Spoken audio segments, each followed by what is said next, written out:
Chinese news. Today we have a special guest for you in the studio. He is a recognized free Tibet activist, and he wants to talk about the history between China and the current situation. First of all, can you tell us about something about the background? Hello Glenn, I'm grateful to be here. I am born in a tiny Tibetan city called Henan. I've always lived under Chinese ruling, but I've never lost hope of an independent Tibet. My parents were also against China's takeover of Tibet. They were killed under a huge demonstration in Tibet's biggest city, Lhasa. About 750 people were killed under the demonstration, including my own parents. The Chinese government has since the takeover of Tibet killed about 1.2 million Tibetans. Does China still violate the human rights today? Yes, they do. Today we still see big violations on human rights in Tibet. It is punishable to use the Tibetan flag, and that is a violation on the right to freedom of speech. We generally have a limited freedom of speech and everything in Tibet is censored.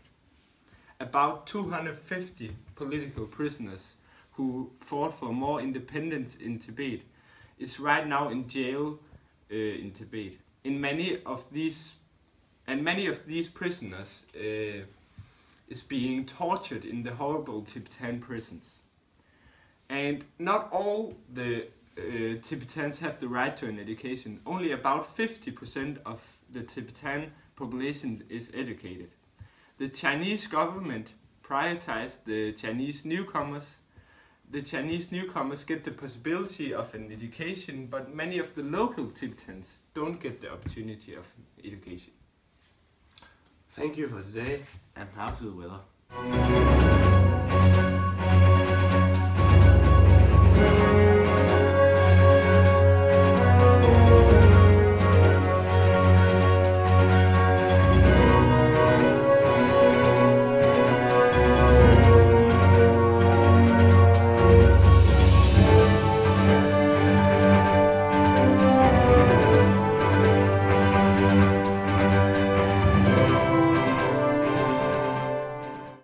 Hello and welcome, I'm Glenn Andersen and this is China News.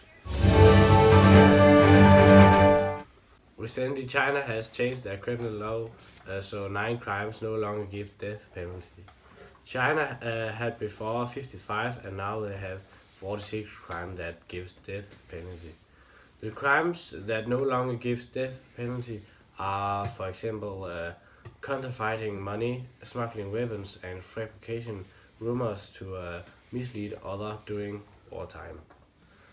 Even though China have changed 9 reasons for death penalty, but they still have 46.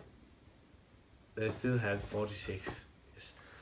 Soldiers can be received a death penalty if they capitulate or if they are a coward. Everyone else can get a death penalty for arson, illegal possessions of firearms.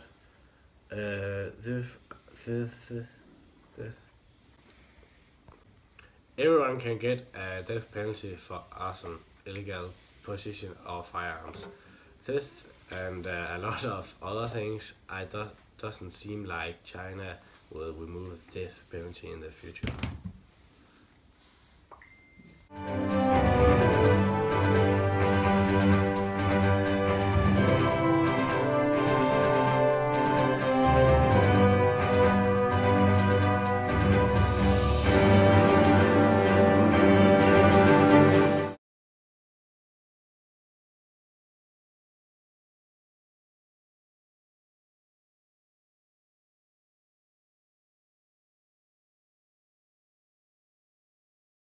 Hello and welcome to China News. My name is Glenn Andersen.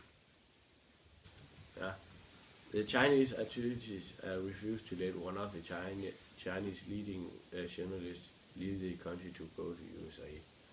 The 75 years old Yang Yaseng was supposed to receive an award from Harvard University as a recognition for opportunities and fearless work. Yes. Yang has worked for the Chinese news agency Xinhua in 35 years, but in many years he was also working on a book about the big famine in 1958 to 1961, where at least 36 million lost their lives.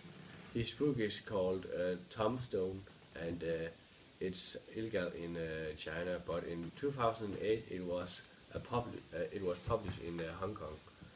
It's a communist party that refused to let Yang Yixing travel to America. I'm sitting here with Yang Yixing, and hello Yang, and thank you for coming. Hello Glenn, and thank you for having me. So how do you feel about all this? Is it fair that you can't travel to America? I think it's very unfair, and I'm not happy with the decision. I haven't done anything wrong, so it shouldn't be a problem for me to travel to the United States and accept my award. I've written a book about a historical event in the history of China.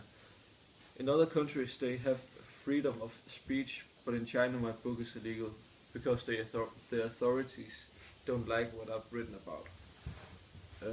Do you think they're going to change their minds and let you leave? It's hard to say. I doubt that they will let me travel, but that's how it is. I would love to accept the award in person, but unfortunately it's not possible, and I can't do much about it. Yes. Thank you, Yang, and that was all we have today. See you later.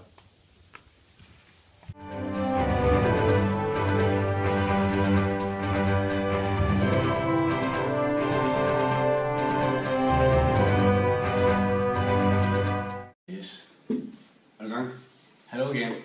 The Chinese government recently changed their famous one-child policy. Instead of one child, the Chinese couples can now get 2 children. The one-child policy was enforced in 1979 because of the growing population in China.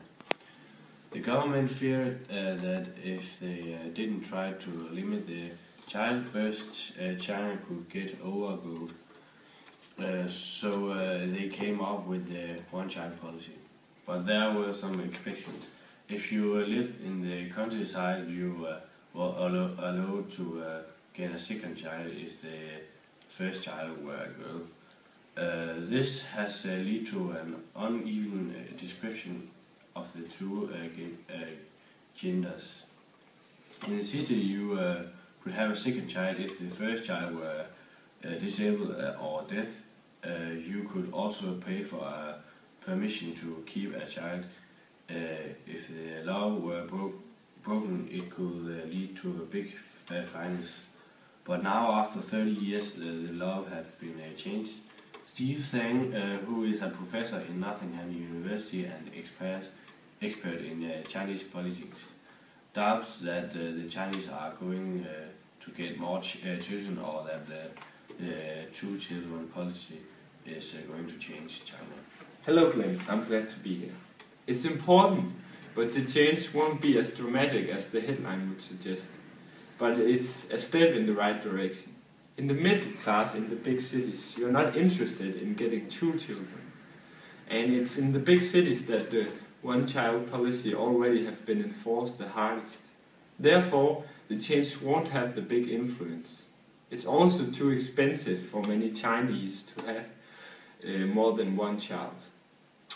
And the most remarkable change will be in proportion to the human rights. International Human Rights Group has criticized the policy, and the world have been in shock because of the strict and brutal enforcement of the rule.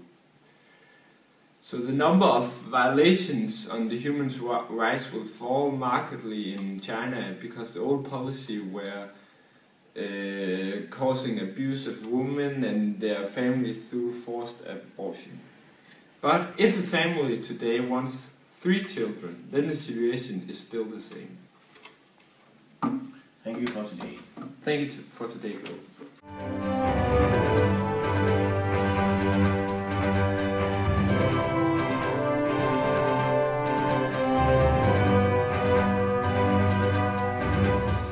Hello and welcome, I'm Glenn Anderson and this is China News. Today we have an exclusive interview with Pu Shigang, a civil rights lawyer. Pu Shigang is facing 8 years in prison for 7 posts he made a Weibo China Twitter criticize the Communist Party. Hello Pu Shigang, we are very happy to have you here in the studio today. Hi Glenn, I'm glad to be here and grateful to get the opportunity to create attention to a huge problem in China.